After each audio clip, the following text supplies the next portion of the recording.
لا يتكلم أحد بموت رسول الله إلا ضربته. جئتك أؤمن بالله وبرسوله وبما شئت به. وقد أعذرت إليكم وأعذرتموني.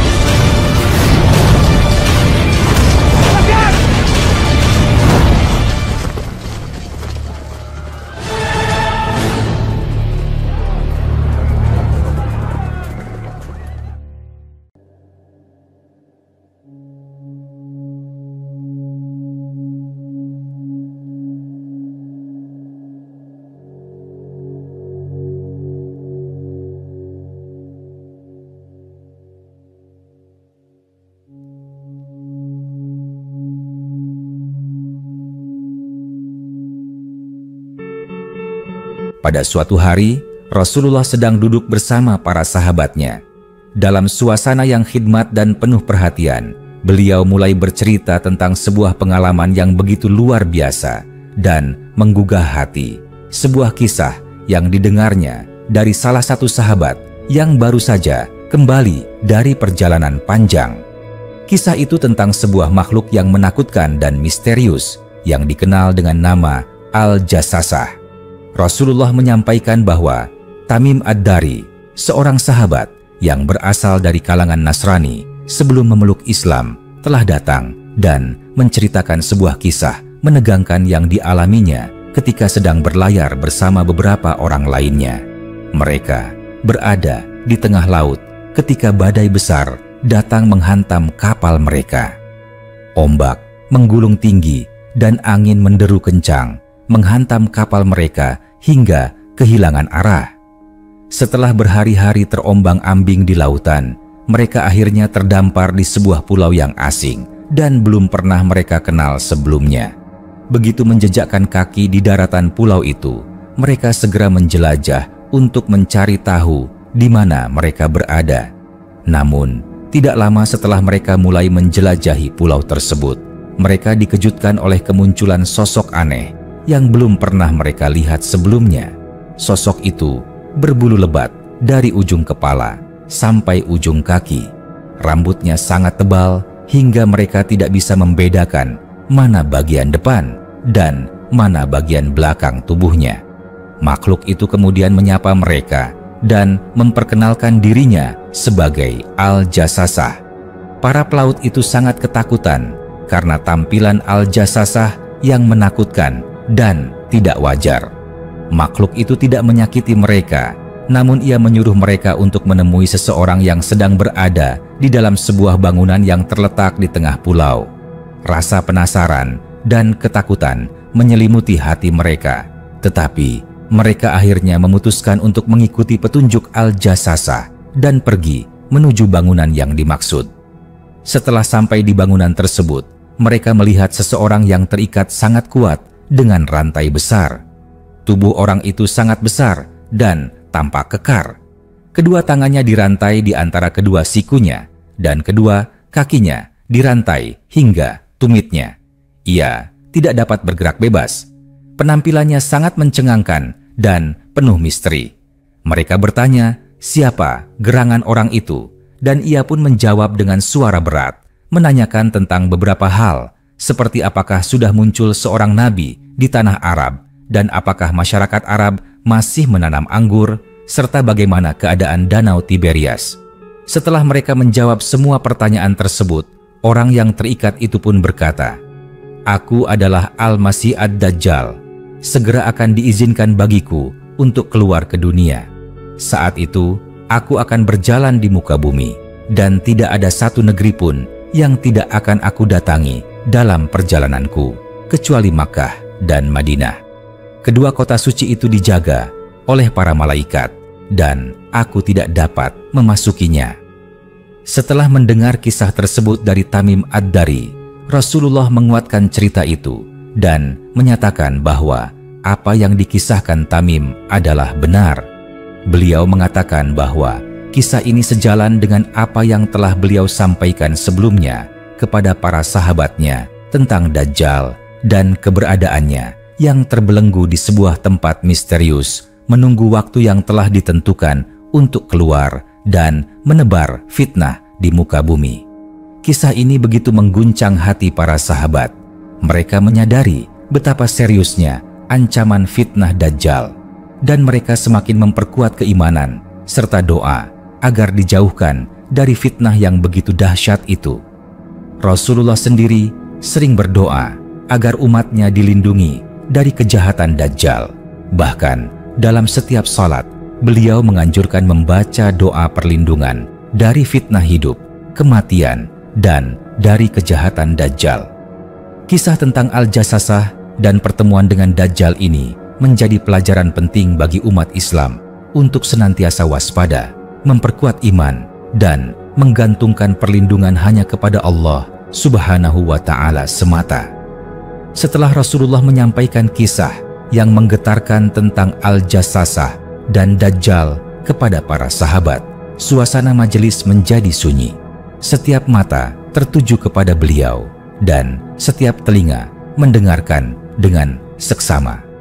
Para sahabat tampak terdiam, wajah-wajah mereka menunjukkan tanda-tanda ketakjuban, ketakutan, dan rasa ingin tahu yang sangat besar. Kisah itu bukan sekadar dongeng atau cerita biasa, melainkan kebenaran yang disampaikan oleh utusan Allah Subhanahu wa Ta'ala yang kelak akan menjadi kenyataan di akhir zaman.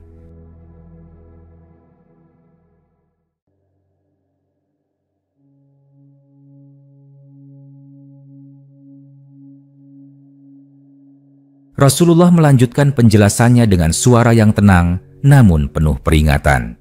Beliau berkata bahwa apa yang diceritakan oleh Tamim Ad-Dari adalah sebuah bukti nyata dari apa yang telah beliau kabarkan jauh sebelum Tamim memeluk Islam. Rasulullah telah lama memperingatkan tentang kemunculan Dajjal, dan kini melalui kesaksian Tamim, Allah Subhanahu wa Ta'ala memberikan tambahan bukti kepada para sahabat agar mereka semakin yakin dan bersiap-siap menghadapi masa-masa sulit tersebut. Dalam cerita Tamim, Al-Jassasah bukanlah makhluk biasa. Ia bukan hewan, bukan pula manusia, melainkan sosok pengintai yang tugasnya adalah memata-matai dan menjadi perantara informasi antara Dajjal dan dunia luar. Namanya berasal dari kata Jassasa yang artinya mata-mata atau pengintai. Tubuhnya yang penuh bulu, gerak-geriknya yang misterius, dan caranya menunjukkan arah kepada Tamim dan rombongannya semakin menunjukkan bahwa ia adalah makhluk yang diciptakan untuk tugas yang sangat khusus. Rasulullah juga menegaskan bahwa pulau tempat Dajjal dibelenggu berada di suatu wilayah di tengah lautan, tidak diketahui secara pasti letaknya oleh manusia biasa. Pulau itu dijaga dan dijauhkan dari pandangan manusia hingga waktu yang ditentukan oleh Allah Subhanahu wa Ta'ala tiba. Ketika waktu itu datang, Allah Subhanahu wa Ta'ala akan membebaskan Dajjal dari belenggunya, dan ia akan keluar membawa fitnah yang paling besar yang pernah dihadapi umat manusia. Dalam penjelasannya, Rasulullah menggambarkan bagaimana Dajjal akan berjalan di muka bumi. Ia akan bergerak dengan sangat cepat, layaknya angin yang bertiup kencang. Ia akan mendatangi setiap negeri, menyesatkan manusia dengan tipu dayanya. Ia membawa sesuatu yang tampaknya baik, namun sejatinya adalah keburukan yang sangat besar. Ia akan menyuruh manusia menyembahnya, mengaku sebagai Tuhan, dan memperlihatkan kekuatan luar biasa. Ia dapat menurunkan hujan, menghidupkan orang mati, yang sebenarnya adalah tipu daya jin, dan membuat bumi subur atau tandus sesuai keinginannya.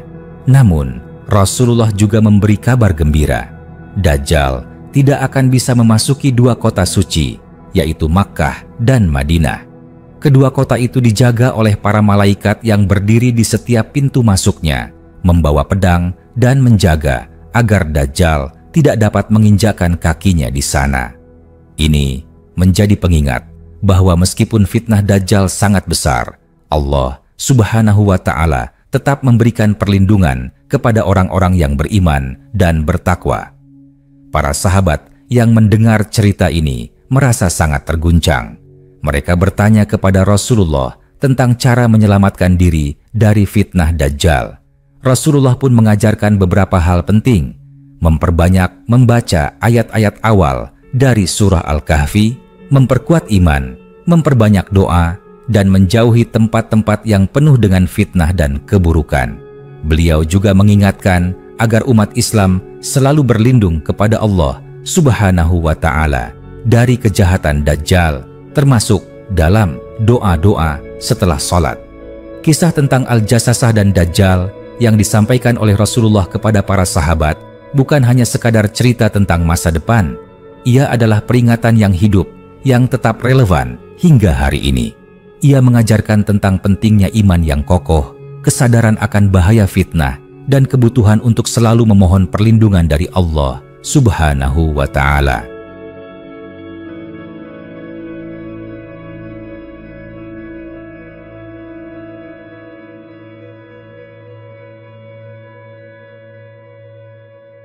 Seiring dengan berjalannya waktu, kisah ini terus diceritakan dari generasi ke generasi, menjadi bagian dari pengajaran Islam yang sangat penting. Ia bukan hanya memperingatkan, tetapi juga memberikan arah bahwa di tengah badai fitnah tetap ada cahaya petunjuk bagi mereka yang berpegang teguh pada kebenaran. Setelah Rasulullah menyampaikan kisah tentang Al-Jassasah dan Dajjal kepada para sahabatnya, beliau tidak hanya berhenti pada kisah dan peringatan, namun beliau juga menanamkan pemahaman mendalam tentang makna fitnah terbesar yang akan dihadapi umat manusia di akhir zaman. Rasulullah ingin agar para sahabat dan seluruh umat Islam setelah mereka memahami bahwa fitnah Dajjal bukan sekadar ujian biasa, melainkan ujian keimanan paling berat yang akan menentukan siapa yang benar-benar beriman dan siapa yang mudah terpedaya oleh tipu daya dunia. Para sahabat mendengarkan dengan serius dan penuh perhatian. Wajah mereka mencerminkan kecemasan dan kekhawatiran, namun juga semangat untuk mencari ilmu dan perlindungan dari Allah Subhanahu wa Ta'ala. Dalam kelanjutan penjelasannya, Rasulullah mengungkapkan bahwa Dajjal akan muncul dengan membawa segala bentuk tipu daya yang sangat hebat. Ia akan menyamar sebagai pembawa kebaikan, datang dengan membawa kemakmuran, makanan, dan kekuasaan. Orang-orang yang lapar akan diberi makan oleh Dajjal, orang-orang miskin akan diberi harta, dan negeri yang gersang akan ia suburkan. Namun, semua itu bukanlah rahmat, melainkan jebakan yang akan membawa manusia kepada kekafiran dan penyembahan terhadap makhluk, bukan kepada Sang Pencipta. Rasulullah menyebut bahwa Dajjal akan membawa surga dan nerakanya sendiri. Tapi apa yang tampak seperti surga sebenarnya adalah neraka, dan apa yang tampak seperti neraka sebenarnya adalah keselamatan. Ini adalah bagian dari fitnahnya, membalikkan kenyataan, menipu mata, dan mengacaukan hati manusia yang tidak memiliki pegangan iman yang kuat. Beliau mengajarkan kepada para sahabat agar apabila mereka mendengar kabar bahwa Dajjal telah muncul di suatu tempat, maka janganlah mereka mencoba untuk mendekatinya. Meskipun rasa penasaran besar, sebaiknya seseorang lari menjauh. Rasulullah tahu bahwa banyak orang yang mungkin merasa mampu menghadapi Dajjal dengan kekuatan iman mereka. Tetapi kenyataannya, Dajjal sangat lihai dan memiliki kemampuan luar biasa untuk memengaruhi dan membelokkan hati manusia, termasuk mereka yang sebelumnya tampak saleh. Beliau juga menekankan pentingnya menghafal dan membaca 10 ayat pertama dari surah Al-Kahfi sebagai pelindung dari fitnah Dajjal. Surah Al-Kahfi sendiri penuh dengan kisah-kisah yang mengandung pelajaran tentang kesabaran, keteguhan iman, dan pentingnya berlindung kepada Allah Subhanahu wa Ta'ala dalam menghadapi ujian dunia. Di antaranya adalah kisah pemuda-pemuda gua yang mempertahankan keimanan mereka dari kekuasaan tirani yang menjadi simbol keteguhan menghadapi fitnah besar. Tidak hanya itu, Rasulullah juga menjelaskan ciri fisik Dajjal agar umat Islam dapat mengenalinya dengan pasti. Beliau mengatakan bahwa Dajjal adalah seorang laki-laki muda, berbadan besar, berkulit kemerahan, dan bermata satu. Mata kirinya rusak, seperti buah anggur yang pecah. Di dahinya tertulis kata kafir yang bisa dibaca oleh setiap orang mukmin, baik yang bisa membaca maupun yang tidak. Ini adalah salah satu tanda besar yang menunjukkan bahwa Dajjal bukanlah manusia biasa, melainkan makhluk yang datang dengan membawa bencana besar. Setiap penjelasan yang disampaikan Rasulullah menjadi peringatan yang sangat mendalam bagi para sahabat. Mereka merasa takut, namun juga bersyukur karena diberi ilmu dan peringatan langsung dari utusan Allah Subhanahu wa Ta'ala. Dari hari itu, banyak di antara mereka yang semakin rajin berdoa, memperbanyak ibadah, memperdalam ilmu agama, dan menjaga keluarga mereka dari pengaruh fitnah dunia yang bisa mengantar kepada kelalaian. Majelis itu menjadi saksi bagaimana Rasulullah tidak hanya menyampaikan wahyu, tetapi juga menjadi pembimbing ruhani yang mengarahkan umatnya untuk bersiap menghadapi masa depan yang penuh ujian. Rasulullah tidak pernah menyampaikan sesuatu kecuali dengan hikmah yang dalam dan tujuan yang mulia, yaitu menyelamatkan umatnya dari kesesatan dan kehancuran. Demikianlah kisah tentang Al-Jassasah bukan hanya menjadi catatan sejarah, melainkan juga peringatan sepanjang masa. Setiap generasi muslim diajak untuk merenung, belajar, dan mengambil pelajaran dari kisah ini agar senantiasa siaga menghadapi segala bentuk fitnah, baik yang tampak jelas maupun yang tersembunyi. Fitnah Dajjal adalah simbol dari puncak ujian iman, dan hanya dengan keimanan yang kuat, ilmu yang benar, serta doa yang terus-menerus, umat Islam akan mampu melewatinya dengan selamat.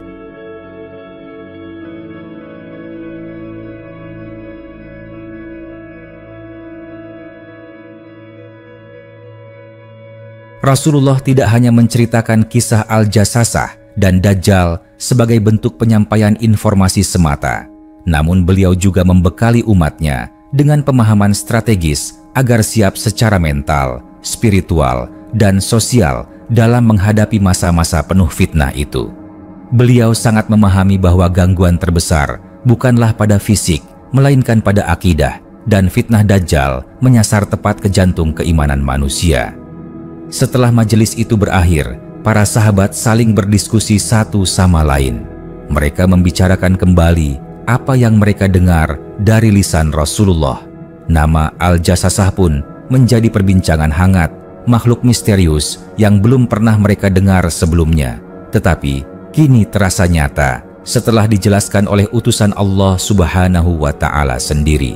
Mereka membayangkan bagaimana pulau itu, bagaimana rupa Dajjal yang terbelenggu, serta bagaimana kelak dunia ini akan dipenuhi kekacauan ketika ia dibebaskan oleh Allah Subhanahu wa Ta'ala. Beberapa sahabat yang terkenal akan keteguhannya dalam ilmu, seperti Umar bin Khattab, Ali bin Abi Thalib, dan Abu Dzar, menyebarkan kisah ini kepada kaum muslimin lainnya yang tidak sempat hadir dalam majelis tersebut. Kisah ini disampaikan dari satu majelis ke majelis lain, dari satu rumah ke rumah lainnya, hingga menjadi bagian dari memori kolektif umat Islam. Kisah itu diingat bukan hanya sebagai dongeng atau sejarah, tetapi sebagai peringatan hidup yang harus disikapi dengan kesungguhan. Salah satu pesan yang paling kuat dari Rasulullah dalam kisah ini adalah pentingnya berlindung kepada Allah Subhanahu wa Ta'ala dari 4 perkara setiap selesai sholat, yaitu dari azab neraka, dari azab kubur, dari fitnah kehidupan dan kematian, serta dari kejahatan fitnah Al-Masih Ad-Dajjal. Ini bukan sekadar doa, tetapi bentuk pengakuan kelemahan manusia di hadapan ujian yang besar, serta penyerahan total kepada perlindungan Allah Subhanahu wa Ta'ala yang Maha Kuasa. Waktu pun berlalu, dan peringatan Rasulullah tentang Dajjal terus menjadi bagian dari khazanah hadis-hadis yang diriwayatkan oleh para sahabat. Ulama generasi setelahnya, baik dari kalangan ahli hadis, ahli tafsir, maupun ahli fikih, terus membahasnya dalam karya-karya mereka.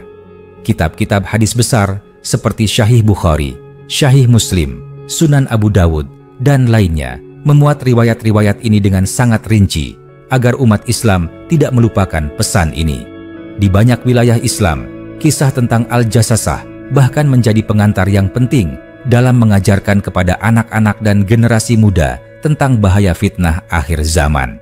Masyarakat memahami bahwa kehidupan dunia ini tidak hanya dipenuhi ujian kecil seperti kemiskinan dan penyakit, tetapi juga ujian besar yang bersifat akidah, yang jika tidak dihadapi dengan kesiapan ruhani, bisa membuat manusia terjerumus ke dalam kesesatan tanpa disadari. Rasulullah mengajarkan pula bahwa di akhir zaman nanti akan muncul banyak fitnah lain yang menjadi tanda-tanda mendekatnya hari kiamat. Fitnah itu akan datang seperti potongan malam yang gelap gulita, tidak tampak jelas di awal, tapi perlahan menyelimuti. Dajjal adalah puncak dari semua fitnah itu. Ia datang bukan hanya sebagai individu, tetapi juga sebagai simbol dari sistem yang menyesatkan, kekuatan yang memalingkan manusia dari Allah Subhanahu wa Ta'ala, dan kekuasaan yang dibangun di atas kebohongan. Namun demikian, Rasulullah memberi harapan, Dajjal tidak akan kekal. Setelah ia menyebar fitnah selama 40 hari, yang satu harinya seperti setahun, satu harinya seperti sebulan, satu harinya seperti sepekan, dan hari-hari berikutnya seperti hari biasa, Allah Subhanahu wa Ta'ala akan mengirimkan penyelamat. Ia adalah seorang laki-laki dari keturunan Bani Israel yang telah diangkat menjadi nabi sebelumnya, yaitu Isa bin Maryam. Nabi Isa akan turun kembali ke bumi di waktu yang telah ditentukan dan akan membunuh Dajjal di sebuah tempat bernama Lud di wilayah Palestina. Kemenangan atas Dajjal bukan sekadar kemenangan fisik, tapi juga kemenangan iman atas kekufuran, kebenaran atas kebatilan. Dan itu semua hanya akan terjadi bila umat Islam berpegang teguh pada ajaran Al-Quran dan Sunnah, serta menjadikan Rasulullah sebagai teladan sejati dalam hidup mereka. Maka, kisah Al-Jassasah ini bukan hanya kisah tentang makhluk misterius dan Dajjal yang ditunggu-tunggu kehadirannya. Ia adalah pengingat bagi setiap muslim untuk menata kembali niat, memperkuat keimanan, memperbanyak amal, dan memperteguh hubungan dengan Allah Subhanahu wa Ta'ala. Sebab ujian terbesar bisa datang kapan saja, dalam bentuk yang tidak kita sangka. Setelah menyampaikan keseluruhan kisah Al-Jassasah dan Dajjal, Rasulullah menutup penjelasannya dengan penuh kesungguhan dan rasa kasih sayang yang dalam terhadap umatnya.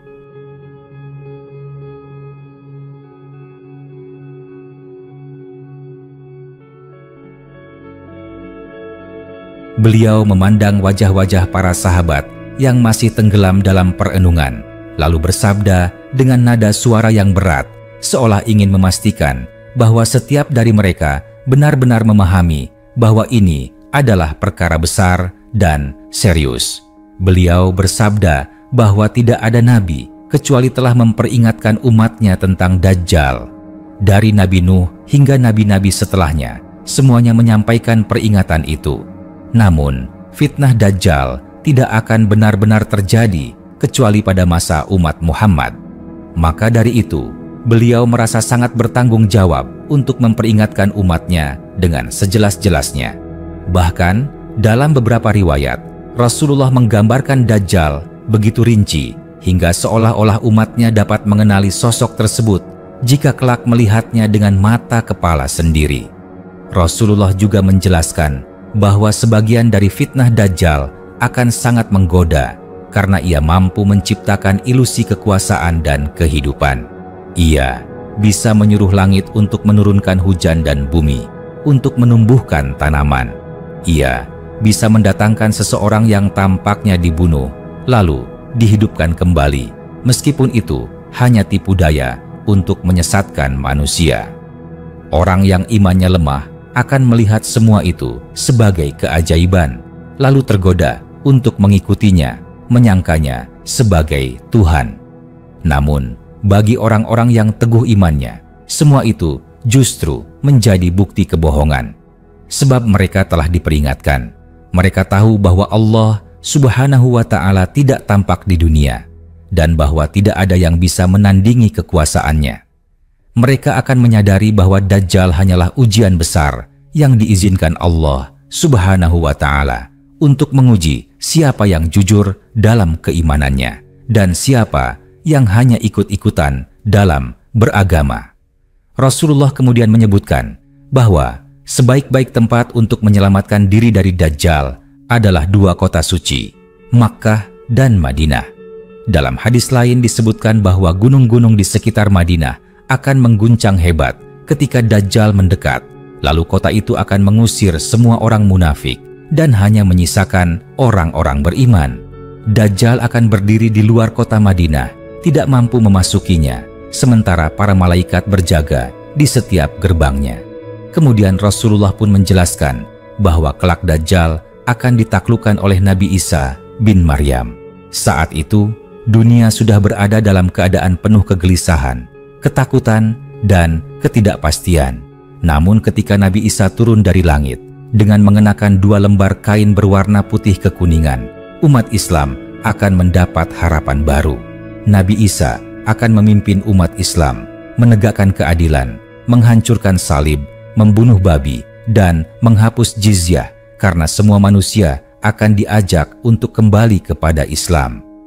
Pertemuan antara Nabi Isa dan Dajjal akan menjadi akhir dari segala fitnah itu. Dajjal akan melarikan diri ke arah timur, namun Nabi Isa akan mengejarnya dan membunuhnya di gerbang kota Lud di wilayah Palestina. Setelah itu, dunia akan kembali damai. Keimanan akan tersebar luas, keadilan akan ditegakkan, dan tidak ada lagi kekufuran ataupun penyembahan selain kepada Allah Subhanahu wa Ta'ala. Setelah mendengar semua itu, para sahabat tidak hanya merasa takut, tapi juga merasa diberi tanggung jawab besar untuk menyampaikan kisah ini kepada generasi-generasi berikutnya. Mereka sadar bahwa Rasulullah tidak akan bersama mereka selamanya.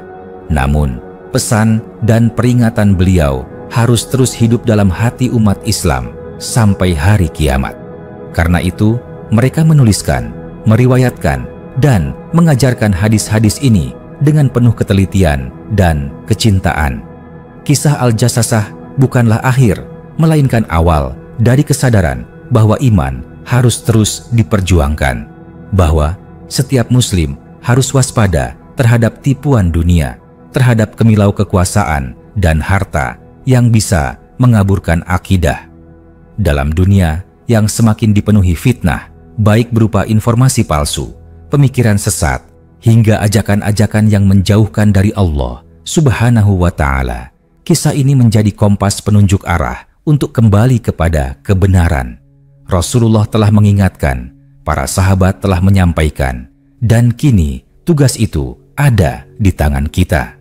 Menjaga iman, memperkuat keyakinan, dan tidak lengah terhadap segala bentuk fitnah, baik kecil maupun besar. Sebab, sebelum Dajjal yang besar datang, telah banyak Dajjal-Dajjal kecil yang muncul dan menyesatkan umat dengan cara yang halus namun mematikan.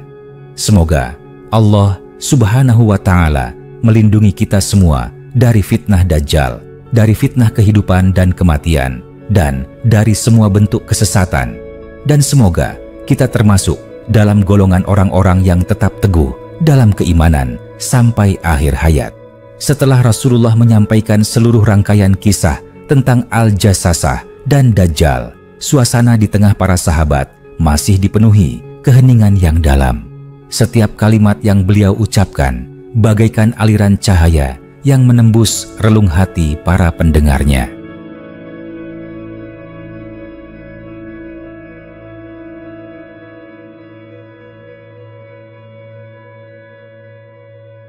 Rasulullah tidak hanya menyampaikan peringatan, tetapi juga menyampaikan jalan keluar, harapan, dan bekal bagi umatnya agar tidak menjadi mangsa dari fitnah yang besar itu.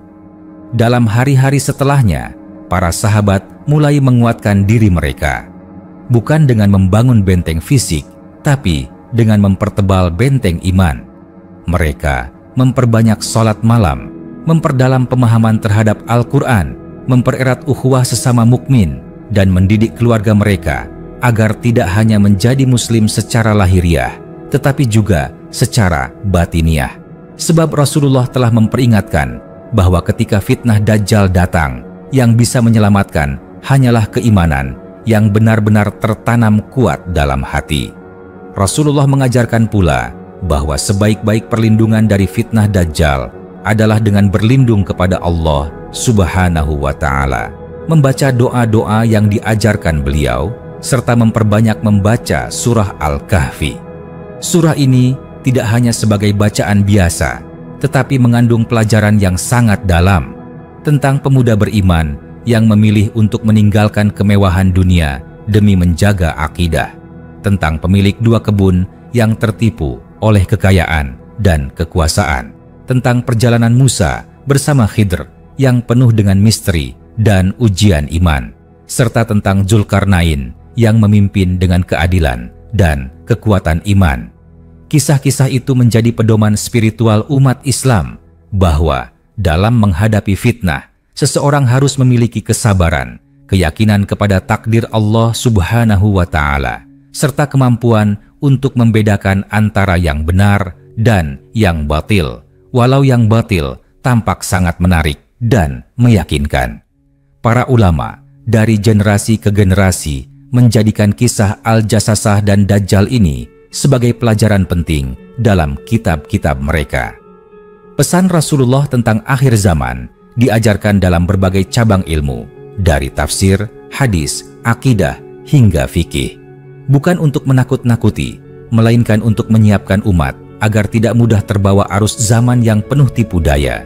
Zaman demi zaman berganti, dunia berkembang pesat, teknologi semakin maju, dan manusia semakin mudah terpukau oleh pencapaian-pencapaian duniawi.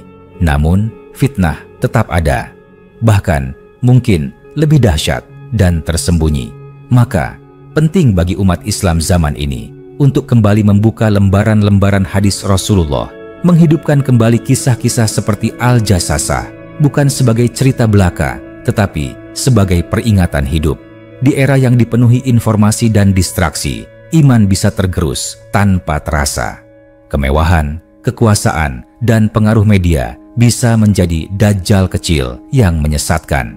Banyak orang menjadikan tokoh-tokoh palsu sebagai panutan, menggantungkan harapan kepada dunia, dan meninggalkan tuntunan wahyu. Itulah sebabnya Rasulullah sudah mengajarkan agar setiap muslim membangun pertahanan rohaninya sejak dini, agar ketika fitnah Dajjal benar-benar datang, dia sudah memiliki benteng yang tak bisa ditembus. Dari kisah Al-Jassasah ini, kita belajar bahwa yang harus ditakuti bukan hanya Dajjal yang bermata satu, tetapi juga bentuk-bentuk penyimpangan yang perlahan-lahan melemahkan iman. Maka, kita harus terus-menerus menajamkan keimanan, mendekat kepada Al-Quran, menjaga sholat, memperkuat persaudaraan sesama muslim, dan menjauhkan diri dari dunia yang memperdaya. Rasulullah telah mewariskan petunjuk yang lengkap. Tinggal bagaimana kita, sebagai generasi akhir zaman, memegang erat warisan tersebut dan menjadikannya cahaya dalam gelapnya kehidupan dunia. Dan semoga ketika masa fitnah besar itu datang, kita termasuk golongan yang diselamatkan, dilindungi oleh Allah Subhanahu wa Ta'ala, dan tetap kokoh dalam barisan orang-orang beriman.